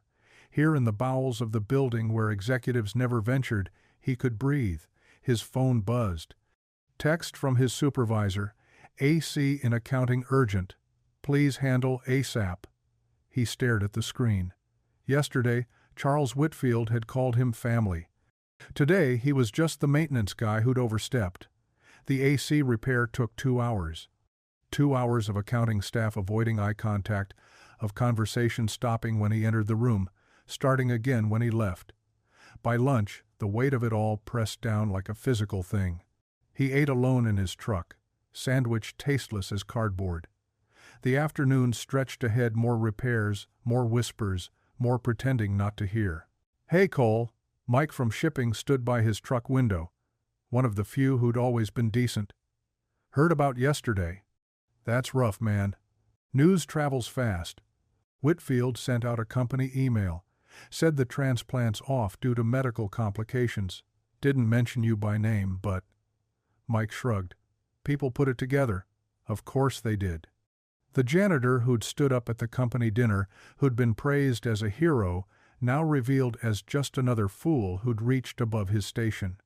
"For what it's worth," Mike continued, "I think what you tried to do was good. Real good. Tried being the operative word. Still counts for something. But what?" Ethan wanted to ask. What did trying count for when a woman lay dying, when her husband hated you, when your daughter's college fund had evaporated like morning mist? The afternoon passed in a blur of repairs and avoided gazes. 5 o'clock couldn't come fast enough. He collected Lily from after-school care, her chatter about art class and spelling tests a lifeline to normalcy. At home, she set the table while he heated leftover spaghetti. Her movements seemed deliberate, careful, like she was handling something fragile. Him, he realized. She was handling him. "Daddy?" "Yeah, baby?" She reached into her pocket, pulled out the small silver locket Margaret had given her, set it on the table between them with the solemnity of a judge placing evidence. "She gave me this because she loves us. Lily, no. Listen." Her voice carried a firmness that reminded him of Sarah. "Mrs. Whitfield didn't have to give me anything, but she did, and she didn't have to spend time with us. But she did." The locket caught the kitchen light, throwing tiny reflections on the wall. "That means you did the right thing, Daddy, even if it didn't work, even if Mr. Whitfield is mad. You tried to help someone who loves us. That's never wrong. 8 years old, and she understood what he couldn't. That love wasn't measured in outcomes but in attempts. That failure didn't erase the goodness of trying." He stood, walked around the table, wrapped her in the kind of hug that said everything words couldn't. She smelled like crayons and playground dust and hope that refused to die. "I love you so much, baby girl. I love you too, Daddy, and so does Mrs. Whitfield. That's why she wanted you to keep your kidney, because she loves us." They held each other in the kitchen while the spaghetti grew cold and the evening shadows lengthened. Later, after homework and bath time and bedtime stories, Ethan sat at the kitchen table with Margaret's medical papers still scattered across it. Forms for procedures that would never happen. Consent documents for surgeries that had been canceled. His head grew heavy. The kitchen light seemed too bright, then too dim. Exhaustion pulled at him like undertow. His head dropped to his folded arms, papers crinkling beneath. Sleep took him there at the table, surrounded by the debris of good intentions, while somewhere across the city, Margaret Whitfield lay dying, and Charles Whitfield raged at God, and Lily Cole slept peacefully, clutching a silver locket that proved love existed even when everything else fell apart. The phone rang at 6:30 in the morning. Ethan fumbled for it, still groggy from another restless night. "Mr. Cole? This is Janet, Mrs. Whitfield's nurse." His stomach clenched. "Is she?" "She's asking for you. Says it's important. Can you come?" "I don't think Mr. Whitfield would." "Mr. Whitfield is in a board meeting until noon. Margaret specifically asked me to call now." The calculation took seconds. Charles's fury against Margaret's dying wish. No contest. "I'll be there." Lily sat at the breakfast table, cereal spoon halfway to her mouth. She'd heard everything. "She needs you, Daddy. Baby, I don't know if she needs you." Her voice carried that same certainty from last night. "When someone needs you, you go. You taught me that." 20 minutes later, he dropped Lily at Mrs. Patterson's next door. The old woman agreed to watch her without questions, though her eyes said she'd heard the rumors. The hospital parking garage felt like a tomb. His footsteps echoed off concrete walls as he made his way to the elevator. 4th floor. Oncology ward. The same floor where Sarah had spent her final weeks. Janet waited by the nurse's station, a sturdy woman with kind eyes. "She's been asking for you since yesterday. Insisted I call the moment Mr. Whitfield left. How is she? You should see for yourself." Room 412. Private suite. Machines beeping soft rhythms. Morning light filtered through gauze curtains, painting everything in soft gold. Margaret lay propped against white pillows, an oxygen cannula across her face. Her skin looked translucent, like old paper held to light. But her eyes sparked with life when she saw him. Ethan. Just his name, but it carried such warmth. He approached slowly, unsure where to stand, where to look. "Sit." She patted the chair beside her bed. "Please." He sat. Up close, he could see the toll these last days had taken. Weight lost, cheeks hollow, but still that gentle grace that made her Margaret. "I'm sorry about Charles, about what he said." "Don't apologize for him. He's frightened." Men like Charles don't know what to do with fear except turn it into anger. Still wasn't right. No, but it was human. She shifted slightly, winced. "I needed to see you, to thank you." "Thank me?" "Margaret, I failed." The whole thing was pointless. Stop. The single word carried surprising strength. "You gave me something I'd lost, Ethan. Hope. Not hope for a cure, I made peace with dying months ago. But hope that kindness still existed. That love could cross boundaries of class and status and mean something real. I just wanted to help. You did help. These last weeks, knowing someone would sacrifice so much for me, not because I'm Mrs. Charles Whitfield, not for money or position, but because you saw my suffering and wanted to ease it, that healed something in me no kidney ever could." Tears burned his eyes. He tried to blink them back. Failed. "Your daughter came to see me. Such light in her. You've raised her well. She loved visiting you. The feeling was mutual. She reminded me what pure faith looks like. No calculations, no conditions, just belief that good things happen when we love each other." Margaret's hand moved across the blanket. Pale, thin IV tube taped to the back. She reached for him. He took her hand. Gentle, like holding a bird. "It was never about the kidney, Ethan. I don't understand. God sent you to me, not to save my body that was always temporary, but to remind me that He still sends angels. They don't always have wings and halos. Sometimes they wear overalls and carry toolboxes and offer pieces of themselves to strangers." The tears came freely now. He couldn't stop them, didn't try. This woman, this dying woman, calling him an angel when he felt like nothing but a failure. "I need to ask something of you. Anything. Charles, when I'm gone, he'll have nothing but his bitterness, his anger, his need to control everything he can't control. He'll destroy himself with it.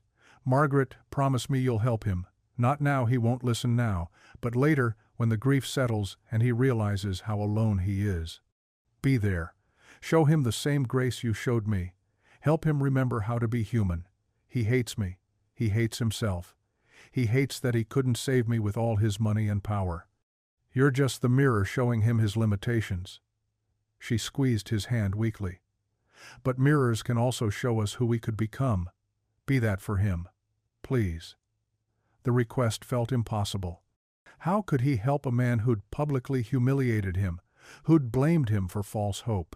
But looking at Margaret, at this woman using her last reserves of strength to worry about others, he couldn't refuse. "I promise. Thank you." She relaxed against the pillows, energy spent. "Thank you for everything, Ethan Cole. Tell Lily I love her. Tell her to keep that locket close, and remember that love crosses every boundary, even death." He stood on shaking legs, bent down, kissed her forehead. She smelled like hospital and lavender and goodbye. "God bless you, Margaret. He already has. He sent me you." He left without looking back.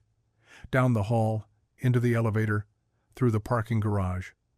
Her words burned in his chest like coals. Angel in overalls. Helper of bitter men. Carrier of impossible promises. He sat in his truck for 10 minutes before he could drive, her whispered request echoing in the silence. 2 nights passed like held breath. Ethan knew before the phone rang. Something in the morning air felt different, thinner, like the world had lost a piece of its warmth. Charles's secretary spoke in hushed tones.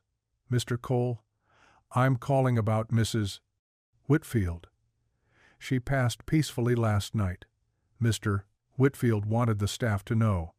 The words settled like stones in his chest. Expected but still heavy. "Thank you for calling. There will be a gathering at the estate this afternoon. You're welcome to come." After she hung up, Ethan stood in his kitchen, watching steam rise from his coffee. Margaret was gone. The woman who'd called him an angel, who'd given Lily a grandmother's love, who'd asked him to save her husband from himself, gone. He called in to work, dressed in his only suit, the one from his wife's funeral, and drove to the Whitfield estate. Cars lined the circular drive. People in black moved through the front door like shadows. Inside, the house felt hollow despite the crowd. Executives from Whitfield Industries clustered in the living room. Family members he'd never seen occupied the formal dining room. Flowers everywhere, their perfume too sweet, too much. Charles stood near the fireplace, rigid as marble. People approached him, murmured condolences, retreated from his blank stare. He looked through them all, seeing nothing, acknowledging no one. Ethan waited, watched. When the crowd around Charles thinned, he approached. "Mr. Whitfield, I'm sorry for your loss." Charles's eyes, focused, sharpened, turned cold. "Haven't you done enough?" The words cut, but Ethan had no energy for defense. He lowered his eyes, nodded, stepped away. What could he say? That Margaret had thanked him? That she'd asked him to help this broken, angry man? Charles wouldn't hear it. Not today. Maybe not ever. He found a quiet corner, stayed just long enough to be respectful, then left. The house felt heavier with each minute, grief pressing down like summer humidity. The drive home stretched long. Every red light gave him time to replay Charles's words. "Haven't you done enough?" As if hope was a crime. As if trying to help was the worst thing a person could do. That evening, Lily bounced through the front door after school, chattering about her art project. She stopped mid-sentence when she saw his face. "Daddy? What's wrong?" He sat on the couch, patted the spot beside him. She climbed up, suddenly small and quiet. "Sweetheart, I need to tell you something about Mrs. Whitfield. Is she okay?" "No, baby. She passed away last night." Lily's face crumpled slowly, like paper in water. Tears came, silent at first, then with soft hiccups. He pulled her close, felt her small body shake against him. But she was getting better. You were going to help her. Sometimes bodies get too tired, no matter how much we want to help. Like Mommy? Like Mommy. She cried harder then, grief doubling on itself. He held her, rocked her, let her tears soak his shirt. When the worst passed, she pulled back, eyes red and swollen. "Where is she now?" "I don't know for sure, sweetheart. But I think somewhere peaceful." Lily's hand went to the locket at her throat. Margaret's gift. She held it tight, closed her eyes. "She's with Mommy now. They're together." The certainty in her voice broke something in him. Such faith. Such pure belief that death wasn't the end, but a reunion. He wanted to protect that faith, preserve it like glass, but life had a way of cracking such things. Maybe they are. Not maybe, they are. Mommy was alone, but now she has Mrs. Whitfield. They can be friends. That's a nice thought. It's not just a thought. She opened the locket, showed him the tiny picture Margaret had placed inside a photo of Lily and Ethan together. She said, "Love crosses everything, even being dead." He smoothed her hair, kissed her forehead. 8 years old and already wrestling with mortality, with faith, with the unfairness of good people leaving too soon. "Time for bed, sweetheart. Can I wear the locket to sleep?" Of course. He supervised teeth brushing, helped her into pajamas, tucked the covers around her small frame. The locket caught the nightlight's glow. "Daddy?" "Yeah? Yeah? Are you sad?" "Very sad."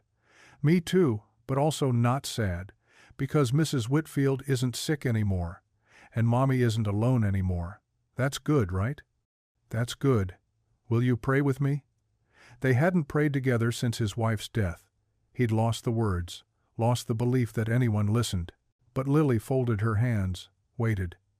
Okay. She prayed simple words. Thanks for Mrs. Whitfield. Please take care of her. Please help Mr. Whitfield not be so sad. Please help Daddy remember that giving your kidney was still good even if it didn't work. When she finished, she kissed his cheek, rolled over, was asleep in minutes. The faith of children immediate, complete, unshakable. He sat on her bed's edge, watching her breathe. The locket rose and fell with her chest. Margaret's last gift. A reminder that love crossed boundaries. But what if Lily's faith cracked? What if she grew up and realized that good people died for no reason, that sacrifice meant nothing, that powerful men blamed the powerless for their pain? What if she became like him, hollow, going through motions, pretending hope existed when it didn't? The thought terrified him more than his own grief. He could bear being broken. He couldn't bear watching her break. He stood carefully, walked to the door, looked back once more. She seemed so small in the bed, so fragile. Please, he thought, not quite prayer but close. Please let her keep believing. The church filled early. Ethan arrived 30 minutes before the service, hoping to find seats in the back, but even those were filling fast. Margaret Whitfield had touched more lives than he'd realized. Company executives in dark suits, hospital staff in their best clothes, women from Margaret's charity committees, men from Charles's business circles, all of them moving with the careful steps of grief, speaking in whispers, dabbing eyes with tissues. Ethan guided Lily to a pew near the rear door. She wore her only black dress, the one from her mother's funeral, now too short at the knees. The locket hung bright against the dark fabric. So many people, Lily whispered. She was loved. By everyone? Seems like it. A hand touched his shoulder. Tom from maintenance, wearing an ill-fitting suit. Didn't expect to see you here. Margaret was kind to me. Tom's expression softened. Yeah, she was kind to everyone. Even remembered my wife's name at the Christmas party. Not many executives' wives do that. More maintenance crew filtered in, nodding at Ethan. They'd heard the stories, his offer, the failed transplant, Charles's anger. Some looked at him with pity, others with respect, most with confusion, unsure what to think of their supervisor who'd tried to save the boss's wife. The organ began playing. Conversations died. The massive sanctuary fell silent except for occasional sniffles and the rustle of programs. The casket sat at the front, closed, surrounded by white roses. A portrait of Margaret smiled beside it, younger, healthier, radiant. The woman she'd been before illness stole her strength. Charles entered from a side door, walking like a man under water. His usual commanding presence had crumbled. He looked smaller, older, lost. His adult children flanked him, holding his arms, guiding him to the front pew. The minister rose, tall and gentle-faced, voice carrying to the back rows without shouting. We gather today to celebrate Margaret Ann Whitfield, a woman who lived with grace, loved without condition, and taught us all that compassion knows no boundaries. He spoke of her childhood, fleeing poverty and prejudice, her scholarship to university, meeting Charles at a coffee shop, both of them young and hungry for success, building a life together, building a company together, though her name never appeared on the letterhead. Margaret believed every person mattered, the janitor and the CEO, the immigrant and the native-born, the sick and the healthy. She saw God's light in everyone. Lily leaned against Ethan, listening intently. Her small hand found his, squeezed. The minister continued. Stories of Margaret's quiet charity work, the scholarships she funded anonymously, the sick employees she visited, the maintenance worker's child she helped get into college. Even in her final weeks facing her own mortality, Margaret thought of others. She formed new friendships. She gave final gifts. She made sure her love would outlive her body. A sob escaped from the front row. Charles's shoulders shook. His daughter rubbed his back. The service moved through hymns, prayers, remembrances. Margaret's sister spoke of childhood memories. A charity director praised her generosity. A nurse from the hospital, voice breaking, described Margaret's kindness to other patients. Then it ended. Pallbearers lifted the casket. The congregation stood. The organ played something solemn and beautiful. The procession to the cemetery moved slowly, black cars snaking through the city. Ethan's old truck looked shabby among the luxury vehicles, but Lily pressed her face to the window, watching the world pass. "Do you think she knows we're here?" "I don't know, sweetheart. I think she does." The cemetery spread green and peaceful under old oaks. The graveside service would be smaller, family and close friends only, but Ethan saw no way to leave without being noticed. They stood at the edge of the gathered crowd. The minister spoke briefly. Dust to dust, ashes to ashes, the hope of resurrection. Then Margaret's lawyer, a thin man with wire glasses, stepped forward. Mrs. Whitfield left instructions for a letter to be read at her graveside. He unfolded a paper, cleared his throat. "My dear ones, if you're hearing this, then my body has finally released me. Don't grieve too long. I'm at peace." The lawyer's voice steadied, carrying Margaret's words. "I want to thank those who made my last days meaningful. The nurses who never lost patience. The doctors who never gave up hope. My family who loved me through everything. But I especially want to thank two people who entered my life near its end. Ethan Cole and his daughter Lily." Heads turned, eyes found them at the crowd's edge. Ethan felt heat rise in his face. "Ethan offered me his kidney, asking nothing in return. When I was too afraid to accept, he offered me something greater, friendship. He and Lily reminded me that love doesn't require long history. Sometimes it appears suddenly, like grace." Lily pressed closer to Ethan. He wrapped his arm around her. "They brought light to my hospital room. They brought laughter to my last days. They brought faith when mine wavered. For this, I am eternally grateful." The lawyer paused, adjusted his glasses. "My final words are for my husband, Charles." Every eye turned to the front. Charles stood rigid, face carved from stone. "My darling, you gave me a beautiful life. But now you must give one more gift. Take care of Ethan and Lily the way you would your own. This is my last wish." "Honor it." Silence. Complete, devastating silence. Then Charles broke. Not dramatically, not with sobs or wails. He simply folded, shoulders caving inward, head dropping, tears running unchecked down his face. His children reached for him, but he stood alone, trembling like a tree in a storm. The casket lowered. Earth would soon cover it. Margaret was gone, but her words hung in the air, a final commandment, a blessing and burden combined. Charles Whitfield, the man who commanded thousands, who built empires, who never showed weakness, stood at his wife's grave shaking with grief. And Ethan held his daughter's hand, both of them witnesses to a giant falling, a heartbreaking, a proud man finally, completely broken. 3 days passed in strange silence at Whitfield Industries. The CEO's office remained dark. Executives whispered in corridors. The maintenance crew worked with heads down, avoiding talk of Ethan or Margaret or anything that mattered. Ethan kept to his roots. Checked boilers, fixed leaking pipes, avoided the break room where conversation stopped when he entered. On the 4th morning, an announcement echoed through the building's PA system. "All employees report to the main lobby. Mandatory meeting in 15 minutes. Workers streamed from offices, workshops, loading docks. They filled the marble lobby, clustering by department. The executives near the grand staircase. The maintenance crew by the service elevator. Ethan stood with his team, trying to remain invisible. Speculation buzzed through the crowd. Layoffs? Restructuring? A memorial for Margaret? Then Charles appeared at the top of the staircase. He looked older, thinner. His usually perfect suit hung loose. His face carried new lines, deeper shadows. He gripped the railing as he descended, each step measured, careful. The lobby fell silent. Charles reached the bottom, stood before the assembled company.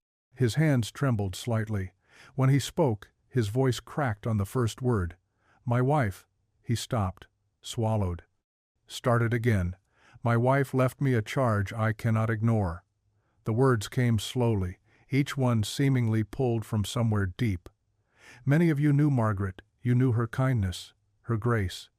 What you might not know is how she spent her final weeks, who brought her comfort when medicine could not. Charles's eyes swept the crowd, found Ethan. Ethan Cole, a maintenance supervisor in this company, offered my wife his kidney. No conditions, no expectations, just offered it. Murmurs rippled through the lobby. Those near Ethan stepped back slightly, giving him space, making him visible. When the transplant became impossible, when Margaret's body grew too weak, I blamed him. I was angry, frightened. I lashed out at the one person who'd shown us nothing but kindness. Charles's voice grew steadier, though tears marked his cheeks. Ethan bore my anger with dignity. He accepted humiliation he didn't deserve. Even after I had security escort him from the hospital, he came to my wife's funeral. He brought his daughter. They sat in the back, asking for nothing. Someone in the crowd sniffled. Others wiped their eyes. Margaret saw something I was too proud to see. She saw a man who understood sacrifice, who knew loss, who still chose love over bitterness. Charles paused, struggling with the next words. I built this company on the principle that success requires strength, control, authority. But my wife knew better. She knew success means nothing without compassion, without humility, without recognizing the worth of every person who walks through these doors. He looked directly at Ethan now. Mr. Cole, I treated you poorly. I let pride and fear blind me to your generosity. I failed as a leader, as a man. As someone who claimed to love his wife while ignoring her deepest values, the lobby held its breath. Today, I will honor her request. Charles pulled papers from his jacket. Effective immediately, Ethan Cole is reinstated with full pay for time missed. More than that, he is promoted to operations manager for building services with the salary and benefits that position deserves. Gasps echoed off the marble walls. Ethan's knees weakened. His supervisor grabbed his arm, steadying him. Furthermore, Charles continued, voice gaining strength, Whitfield Industries will establish the Margaret Whitfield Memorial Scholarship Fund. The first recipient will be Lily Cole, Ethan's daughter. Her education, from now through college, will be fully funded. The lobby erupted, not in polite corporate applause, but in genuine emotional response. People cried openly. They hugged strangers. They looked at Ethan with new eyes. But Charles wasn't finished. I've run this company for 20 years. I've made money, built buildings, expanded markets, but I never truly led until today. Until I learned from a maintenance man what leadership really means. He descended from the small platform he'd been standing on. The crowd parted as he walked directly to Ethan. They stood face to face. The CEO in his expensive suit, the maintenance supervisor in his work uniform. Two men separated by everything society said mattered, united by one woman's dying wish. I'm sorry, Charles said, loud enough for everyone to hear. Deeply, truly sorry. Then he did something no one had ever seen Charles Whitfield do. He opened his arms. The embrace was awkward at first. Charles, unpracticed in public affection. Ethan, stunned into stillness. But then Ethan's arms rose, returned the gesture, and for a moment, two grieving men held each other up. The lobby exploded in applause, real applause. The kind that comes from witnessing something rare and transformative, the kind that says, humanity won today. When they separated, both men's eyes were wet. She would have loved this, Ethan managed to say. She would have, Charles agreed. She always saw it coming. I was just too blind to notice. Charles turned back to the crowd. Margaret believed every person in this building mattered equally. From now on, so do I. That's not corporate speak. That's a promise. To her, to you, to myself. He walked back toward the staircase, stopped, turned once more. Mr. Cole, Please report to HR this afternoon for your new position details. Bring your daughter. I want to personally explain her scholarship." Then Charles Whitfield climbed the stairs, each step steadier than the one before, leaving behind a lobby full of employees who'd just witnessed something they'd tell their grandchildren about. 3 weeks had passed since Charles Whitfield stood in that marble lobby and changed everything. 3 weeks since Ethan's world shifted from survival to something more, something lighter. The Saturday morning sun painted golden stripes across Ethan's kitchen table where Lily sat drawing, her tongue poked out in concentration as she added purple flowers to her picture. "Ready to go, sweetheart?" Lily held up her artwork. A woman with silver hair stood in a garden, surrounded by roses and hearts. "For Mrs. Margaret," she said. Ethan's throat tightened. Even after weeks, these moments still caught him. She'll love it. They drove through town in Ethan's truck, the same truck, though it ran smoother now that he could afford proper maintenance. Lily hummed beside him, her special locket catching sunlight through the window. She wore it every day, never taking it off except for baths. The cemetery was peaceful. Morning dew still clung to the grass, making everything sparkle. They'd been here twice before, but this time felt different, more settled. Like visiting an old friend, rather than mourning a fresh loss, Margaret's headstone was simple, elegant, just like her. Margaret Rose Whitfield, beloved wife, she taught us love has no boundaries. Fresh flowers already stood in the permanent vase, white roses from Charles, who came every few days. Ethan pulled daisies from the bag they'd brought. Margaret had mentioned once that daisies reminded her of childhood, of simpler times when joy came easy. "Can I put them in?" Lily asked. Of course. She arranged them carefully among Charles's roses, making sure each daisy showed. Then she propped her drawing against the stone, weighing it down with a small rock. "Hi, Mrs. Margaret," Lily said, as natural as if Margaret sat right there. "Daddy got his own office now. It has a window and everything." He put my school picture on his desk. Ethan knelt beside his daughter, grass dampening his jeans. "And Lily started her new art class," he added, "the one at the community center. She's already the teacher's favorite." "Mrs. Chen says I have natural talent," Lily reported proudly. "I told her you taught me that everyone has gifts to share." The morning breeze stirred the flowers. Somewhere nearby, a cardinal sang. Ethan placed his hand on the cool stone. The words came without planning. "We'll keep your light alive, I promise." He meant it. Already he'd started a volunteer program at work. Employees could donate time to local families waiting for transplants. Charles had approved it immediately, even participated himself last week. "The fund you started for Lily, it's already helping other kids too," Ethan continued. Charles expanded it. 3 more children from the factory floor got scholarships this month. Lily traced Margaret's name with her small finger. "Daddy cries happy tears now instead of sad ones," she announced. "Except sometimes they're still sad. That's okay though. You taught us that too." They stayed a while longer, sharing small updates. Lily described her new bedroom curtains. Ethan mentioned the company picnic planned for next month. Simple things, daily things, the texture of life continuing. When they finally stood to leave, Lily kissed her palm and pressed it to the stone. "See you next time, Mrs. Margaret." They walked back toward the truck, Lily's hand warm in Ethan's. The cemetery path was lined with oak trees, their leaves rustling secrets. "Daddy?" "Yeah, sweetheart?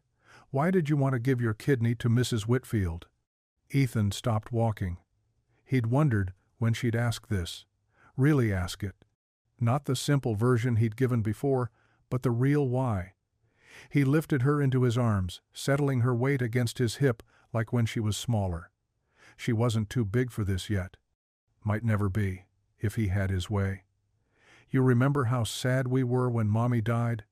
Lily nodded, her face serious. "That sadness, it could have made us hard, angry. We could have decided the world was mean, and we should be mean back. But we didn't. No, we didn't. You know why?" She shook her head. Because love isn't something we run out of, sweetheart. The more we give, the stronger it grows. Lily considered this, her forehead crinkling. Like your muscles when you exercise? Ethan smiled through the tears that came so easily now. Happy tears, like Lily said. Exactly like that. Mrs. Margaret needed to know someone cared. Mr. Charles needed to remember how to be soft. And we needed to remember that helping others helps us too. Because it makes our love muscles stronger? That's right. Lily laid her head on his shoulder. I think Mommy would be proud of us. I know she would. He set Lily down, and she immediately began skipping ahead, her locket bouncing and catching light like a tiny sun. She stopped at the truck, turning back. Daddy, can we get ice cream on the way home? Strawberry? With sprinkles. Some things hadn't changed. Saturday, ice cream. Bedtime stories. The way Lily still reached for his hand when they crossed streets. But other things had transformed completely. The weight that had pressed on Ethan's chest for 3 years had lifted, not disappeared. Grief never fully leaves, but lightened into something bearable. Something that made room for joy. They drove home through neighborhoods waking to weekend rhythms, kids on bikes, neighbors washing cars. Ordinary Saturday morning life happening all around them. Their own street looked the same but felt different. The small rental house no longer seemed like all they'd ever have. Lily would go to college. They'd take vacations. Dreams that had felt impossible now seemed inevitable. Ethan parked in their driveway. Lily jumped out, already planning her afternoon. Can we paint? I want to make a picture for Mr. Charles. Sure, sweetheart. She ran inside, screen door banging. Ethan followed slower, pausing on their front step. The sky stretched wide above him, cloudless and infinite. Once, that vastness had felt empty. Now it felt full of possibility. Margaret's voice echoed in his memory. Love is something we carry inside us. She was right. It was there in Lily's locket, in Charles's softened heart. In the scholarship funds and volunteer hours and fresh daisies on a grave, love growing stronger with every gift of it. Love refusing to run out. Ethan walked inside where Lily already had art supplies scattered across the point. Kitchen table. She looked up, paintbrush in hand, smile bright as morning. Ready, Daddy? He was. If you enjoyed the story, I handpicked this next story that you will enjoy. Please don't miss this one. Click here to watch it.